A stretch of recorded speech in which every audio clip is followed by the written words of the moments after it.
life experiences have you had that'll make you a good MP? Yeah, so I grew up in Pāpāmoa and I now live back where I grew up with my wife and kids. But my life experiences, I've been a dairy farmer in a wonderful little valley, Galatea. So I ran a dairy farm up there and now I've got a small building business. So my life experience is in the bay and being a part of the community, and that's what I think I can bring to Parliament to represent the people of the Bay of Plenty.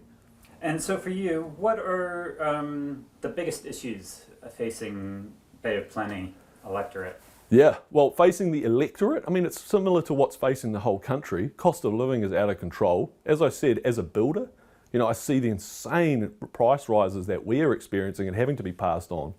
Cost of living crisis, you know, impacting on the cost of housing people. We've got a lot of land to develop, but not the regulatory structure to make that easy. You know, these things are impacting on the cost of living. I went to Te Manga transfer station the other day. It used to cost $118 a tonne to dump your rubbish. Now it's $370. You know, these sort of things pile up and work their way through into the entire cost of living. So that's a big thing that's impacting people of Bay of Plenty and New Zealand. Another thing is crime. You know, I was in Rotorua at Central Mall visiting a victim who's had his store ram raided. That night, this was a couple of weeks ago, that night there was a ram raid in Kawerau, Whakatane, Katikati. The whole Bay of Plenty got hit that night. And that same guy, he got hit again in the Bayfair Mall, not a week later. So crime is just something that's impacting on business owners. It's making people who are visiting these shops and in these areas feel unsafe. It's flowing through to the way our community feels and whether we've got any get up and go. You know, if we're going to keep the country that we want to have, we need to do things that mean that criminals actually get punished and the crime gets stopped, you know, before it can carry on. I don't want to see the honesty box culture of New Zealand disappear. Those are quite big issues. They're very big, yeah.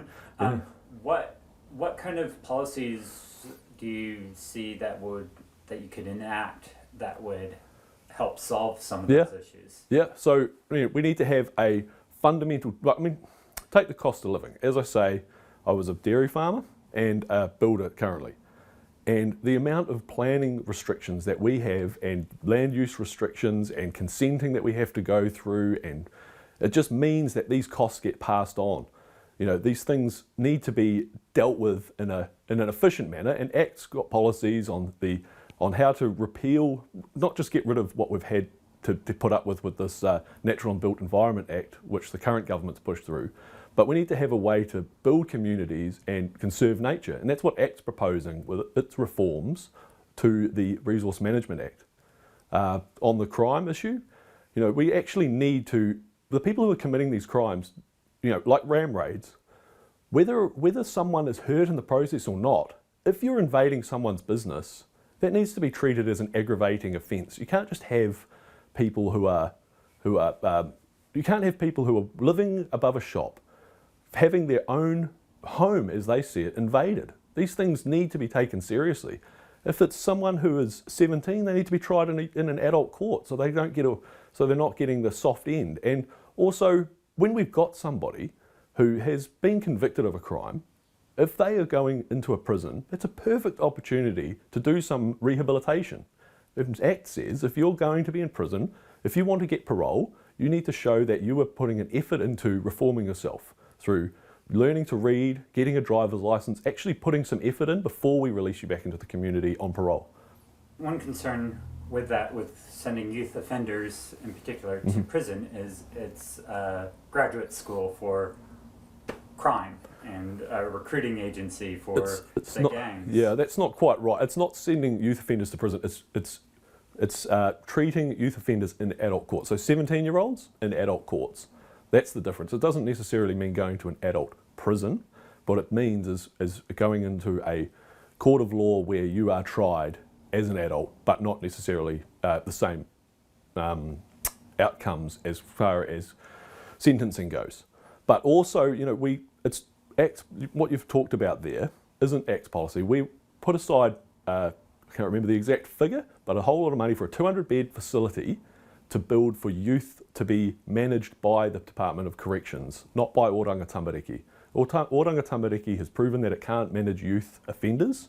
We need to have a specialised 200-bed facility to deal with that, which is not a graduation school for offenders. It's a place where people don't want to go. It's a final punishment.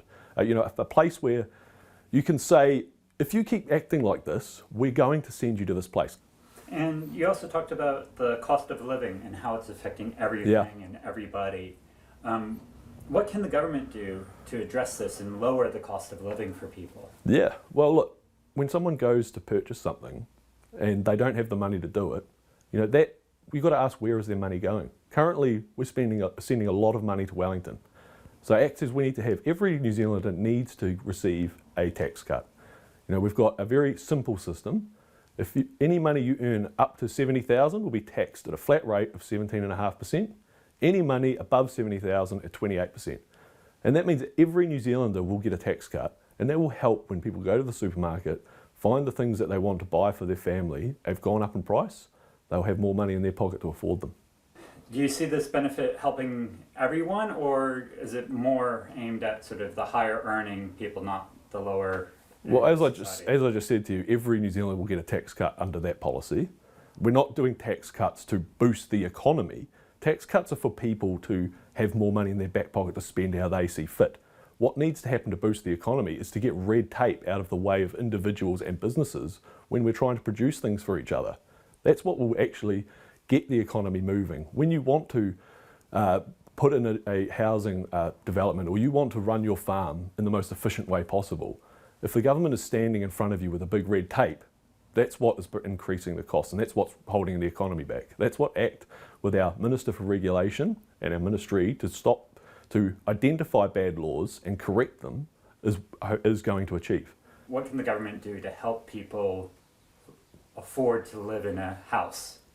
Yeah, well, the problem is we don't have enough housing, right? So what's holding the housing back? The other well, actually there's two problems. One thing is the cost to build a house is so much. The other problem is we don't have enough. So when the market's competing to purchase land that can be developed, and the government comes in and pays twice as much as what it's actually worth as what we saw in Tauriko, that actually does mean that we have an increase in the cost of supplying housing. But then when there's housing that can be built, we should allow people to build it.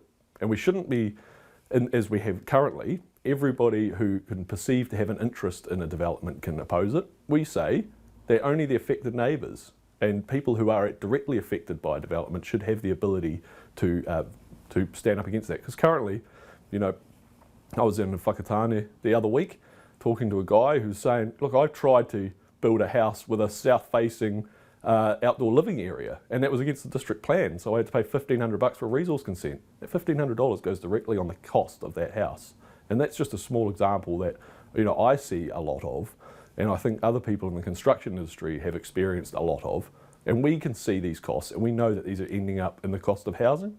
That is a big problem. How can we get more people to engage in the local body politics, local government politics? Yeah. Look, how do you get more people? We have, around the world right now, it's a trope to say that democracy is under threat. And what we have in Tauranga, in the Tauranga City Council area, is commissioners. We have no vote on who is our elected council right now. So in a time when people are concerned about democracy, it's a big problem when one of your major cities in New Zealand is currently without an elected council. So if you want people to be concerned about democracy, maybe you should give them the ability to vote. And I think what happened with Nanaia Mahuta as our local government minister, extending the commissioner's term, not giving us democracy back in Tauranga, was a big hit for the belief in democracy in New Zealand. So that's one thing. Another thing is, things are pretty good in New Zealand generally. We've gone along quite happily. And I feel that now people are starting to think, actually, this isn't going so well. I need to get involved and do something to make sure that my country, that I am a part of, can continue to be the place that I want to raise my kids. And that's why I'm involved. I'm doing this because I want to see a country where my kids in 15 years don't say to me, Dad, I'm sure it was great in your day, but it's not anymore and I'm out of here. That's not what I want. I'm trying to get ahead of that, and I think other New Zealanders are waking up to see that that's what needs to happen.